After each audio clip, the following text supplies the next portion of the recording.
ekitulese olwaleero sikikolangako naawe okimanyi. Olaba nzize manya ekintu ekindi si kyamaanyi. Omuyimbi ono yegatta ku management ey'amaanyi nga bwe twabagamba emabegako awo. Era olwaleero management yo nga yo emuwaddeyo ekirabo atambule bulungi ku kkubo, ebinnya abiveemu aleme kubiwulira, abeere ng'omuyimbi star ali mu baddest. Era sebo emmotoka eno oba ogikuba binnya tujja gikanika. Gitunuleko ogirabe, sooka ogitunuleko. Oyinza olowooza si ya ddala. Bisigadde omukulu ajja bibeegambira kuba nze nagivuze edda n'enjeetama. Esa omukozi otya? Mutadde agende yeyagale. Mugyeko engalo. Ebyennyimba by'omulinde.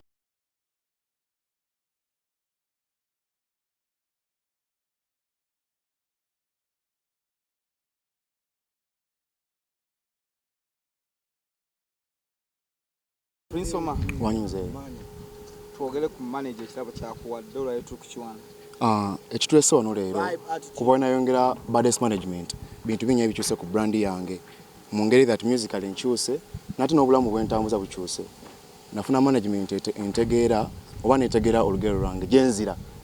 So bintu binnyo byengera byali okumpa nga kati nga leero emuze. Akutaddemu emmotoka manager yaguze oba gwaguze nakwasa? Omanyi eno management agikwasaganya ne manager Arafat.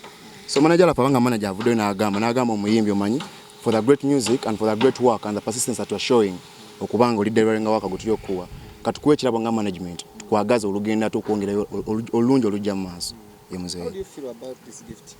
Ndi musanyufu nnyo, sijja kulomba ndi musanyufu nnyo. I'm so happy. I'm really happy because bayimbi bangi kino mmotoka yapo ya kirooto beegomba okuba nayo nate munayo mbanga tenze njifunya out of music mbanga tenze njifunya mu circles z'abantu abali okubuildinga music wange. I'm really so grateful. Can we say this is your dream car? Yeah, I would say mukudream car zange zenyina mu birooto byange kweri. Yes, I'm really so ndi astonished kubanga kati ogituna amazima genyini okubanga omuyimbi avuga emmotoka egenda paka milioni 10 nezigwamu kirooto. Milioni nga 10 yemuze nezigwamu. Lwaki muzonna yakwadde n'open hand look gyawadde owulira nga gyoyagala oba naye weekanze nga agikuleetedde? Nedda manager muvubuka te nange gwawadde ndi muvubuka so yanfunidde emmotoka egenda mu myaka gyange omuvubuka yemulala yanyegombye yemuze. Maintenance onagisobola ne service? Munange bukimu wokyo ndola nkwata ate obudde bwe bugamba yemuze. You released a new song? Baluyita Ntuuse. Let's talk about the new song you released. Ntuuse. Ntuuse, it's a new single. It's out of Arafat Baddest Management. Single Ntuuse yamanyi nnyo. Eriko ba producers babiri, eriko Di Mario, eriko ne Mashpan. Ntuuse I think yakabera I think now like 2 weeks in a fortnight. Now eri kudoinga bulungi because of people's love and support. Ani atuuse? Atuuse. Akati nzeza natuuka nenfuna ekituufu. Natuuka nenfuna emmeme yange wetuulira neŋŋamba abantu benkola nabo alhamdulillah. So watuuka mu management, musically, muchi? Anatuuka in a family wise kubanga omuyimbi okukula mentally and everything wetagasako y'abantu ng'olina humor yemu nabo enkwatagana nabo. Omuntu ayinza okugamba nti baddest akakolayo oluyimba lumu tonnakola ssente lava bagijjawo eggulira emmotoka. Kingawo munange w'ogamba munange omuntu ayinza okugamba ekitegedde. So tukireke omuntu ayinza okugamba tudde ku kyalaali ajingulidde ekitegedde ampadde price. So it's like, I've worked with many managers nganze Prince Oma bantu banyi nnyo nga yenze akwata kukyange nganze omuyimbi naye mba nga nfunye management ngate eri kwejjamu nga yo eddabiza omuyimbi. So I'm really so grateful. Tetulabenge emmotoka eno bagikusiseeko baba bagiklapinze. Nedda tekigenda bbaawo tekisawa kubaawo era kumbeera gye tulimu nze byonna mubiza eri Katonda ne mwebaza kubanga right now change focus on. I'm really happy. I've got a car. Mtu kagamba mbadde mpangira opangirizi tutegeera kuva management yange nkadde badde nga eteri stable nnyo naye mfunye management ngeri stable. Yeah. A logbook eri wakwatwa ekisunuzo bakisala ku nassa. Naye tunala ku logbook ku card bidi wabbiye twasente ati bagikuwadde. A logbook ngena ziraga ngina kubanga posting manyi nyina social handles. Nero kuba bannanga abantu jasa abamu tebazikiba ne social handles kubeerako ebintu byonna byonna kati logbook ngena biraga byonna bijja beerako. Era omuntu anfulanga ku Instagram, Facebook, Snapchat ajja kubanga abiraba. Mzee. Abantu bangi babawe emmotoka ne baba bwe baawukana ne management bagitwala. Eyo tebagitwala Arafat tulaye nga agisise.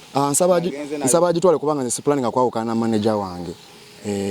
Kubanga nze manager wange munnanze ndi okuba naye. Makoze endagaano yakufa. Endagaano yakola munnange oba n'omuntu omukozi oyinza okuva omuntu omukozi wena mwesi wako wesi. Mzee.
Oyagala omukolo gw'enjawulo gubeere n'ebijjukizo mu nnyumba yo kankwanjulire ba King Montage Photo Studio fe bakafuluma okukuba ebifaananyi n'okukola video. Olina wedding, birthday party, kukyala, nika, baby shower, photoshoot oba music shoot na buli kimu kyonna ky'oyagala fe tusobola okuwa ebijjukizo ebirungi eri ebirooto byo ate nno mwana wattu kusintiiza omuntu wa bulijjo. Tusange bannankulabe ku bitaala ku Prime Tower Level 3 Room D04. Okumanya ebisingawo tukubire ku nnamba zino noti 7 noti 2 emu noti 4 emu 25 oba noti 755 3 731 oba noti 777 noti 23 4 noti 5. King Montage Photo Studio fe tusobola okuwa ebijjukizo ebirungi ate nno mwana wattu kusintiiza omuntu wa bulijjo.